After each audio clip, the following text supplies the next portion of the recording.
Hello students, இன்றைக்கி வந்து பார்த்தோன்னா பள்ளி கல்வித்துறையிலேருந்து அஃபிஷியலாக 10th 12th வந்து பார்த்தோன்னா பப்ளிக் எக்ஸாம் டேட்டை அறிவிச்சிட்டாங்க. அதே போல் 11th அறிவி வச்சுக்கிற கேண்டிடேட்டுக்கு வந்து பார்த்தோன்னா பப்ளிக் எக்ஸாம் டேட்டை அறிவிச்சிட்டாங்க.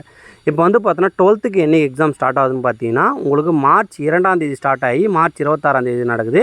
அதே போல் 11th அரியர் வச்சுருப்பீங்க பார்த்தீங்கன்னா 2018லேருந்து 2025 வரைக்கும் எக்ஸாம் எழுதி அவங்களுக்கு வந்து பார்த்தோன்னா மார்ச் 3ஆம் தேதி ஸ்டார்ட் பண்ணி மார்ச் 27ஆம் தேதி முடியுது. அதேமாதிரி 10th வந்து பார்த்தோன்னா மார்ச் 11 ஸ்டார்ட் ஆகுது, ரொம்ப முன்கூட்டியே நடக்குது எக்ஸாமு. அதில் வந்து பார்த்தோன்னா ஏப்ரல் 6ஆம் தேதி முடியுது.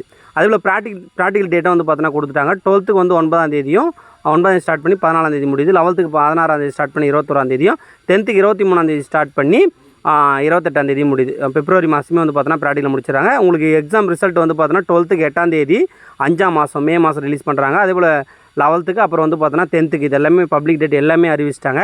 ஸோ அதே போல் என்னென்ன எக்ஸாம் நடக்குது பார்ப்போம். 10th 11ஆம் தேதி வந்து பார்த்தோன்னா எக்ஸாம் ஸ்டார்ட் பண்ணுறாங்க, லாங்குவேஜ் எக்ஸாம்.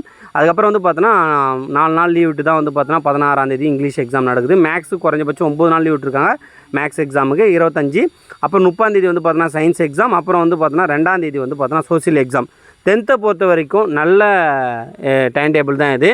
நல்ல ரிலாக்ஸாக நீங்கள் படிக்கலாம். நல்ல மார்க் ஸ்கோர் பண்ணுறதுக்காக வந்து பார்த்தோன்னா இது ஒரு நல்ல ஒரு டைம் டேபிள் கொடுத்துருக்காங்க. எக்ஸாம் வந்து பார்த்தோன்னா பிட்வீன் ரொம்ப கேப் இருக்குது. ஸோ நல்லபடியாக படிக்கலாம். அதேபோல் 12th டைம் டேபிளே பார்த்துலாம். 12th வந்து பார்த்தோன்னா 2ஆம் தேதி எக்ஸாம் ஸ்டார்ட் பண்ணுது தமிழ். அப்புறம் அந்த 5ஆம் தேதி வந்து பார்த்தோன்னா இங்கிலீஷு. 9ஆம் தேதி வந்து பார்த்தோன்னா கெமிஸ்ட்ரி. 13ஆம் தேதி வந்து பார்த்தோன்னா ஃபிசிக்ஸு. அப்புறம் வந்து பார்த்தோன்னா உங்களுக்கு வந்து பார்த்தோன்னா 17ஆம் தேதி வந்து பார்த்தோன்னா மேக்ஸு. ஸோ மேக்ஸை பொறுத்த வரைக்கும் உங்களுக்கு வந்து பார்த்தோன்னா கொஞ்சம் கடினமான பேப்பர்ன்றதுனால கொஞ்சம் லீவும் கொடுத்துருக்காங்க. ஸோ வந்து பார்த்தோன்னா நீங்கள் நிதானமாகவும் படிக்கலாம்.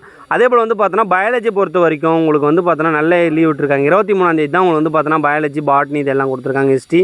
அதுக்கப்புறம் வந்து பார்த்தீங்கன்னா உங்களுக்கு எக்ஸாம் என்னைக்குன்னு பார்த்தீங்கன்னா கம்ப்யூட்டர் சயின்ஸை பொறுத்த வரைக்கும் உங்களுக்கு வந்து பார்த்தோன்னா 26ஆம் தேதி 2 நாள் தான் கொடுத்துருக்காங்க. ஸோ வந்து பார்த்தோன்னா 12th பொறுத்த வரைக்கும் வந்து பார்த்தோன்னா ஓரளவுக்கு மேனேஜபிளாக தான் கொடுத்துருக்காங்க. கொஞ்சம் நல்லா இப்போதே படிக்க ஆரம்பிச்சேன்னா உங்களுக்கு வந்து பார்த்தோன்னா ரொம்ப யூஸ்ஃபுல்லாக இருக்கும் பப்ளிக் எக்ஸாம். மறக்காமல் இந்த வீடியோ வந்து ஸ்டூடெண்ட் எல்லாருக்கும் ஷேர் பண்ணிவிடுங்க. தேங்க்யூ.